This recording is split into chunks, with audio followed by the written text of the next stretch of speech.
President.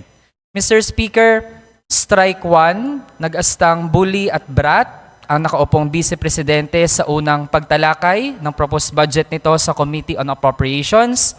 Strike 2, wala sa pangalawang pagtalakay sa Committee on Appropriations. Strike 3, dumalo pero hindi nag-oath sa unang meeting ng Committee on Good Government and Public Accountability. Strike 4, pinaghintay tayo ng 17 hours sa plenaryo noong Lunes.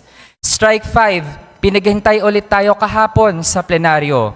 Strike 6, ngayon sa huling araw ng plenary debates hinggil sa 2025 proposed national budget, absent. And strike 7, walang pinadalo ngayon sa second meeting ng Committee on Good Government and Public Accountability. Kung ganon, Mr. Speaker, mas malala pa ito sa mga estudyanteng nagbubulakbol.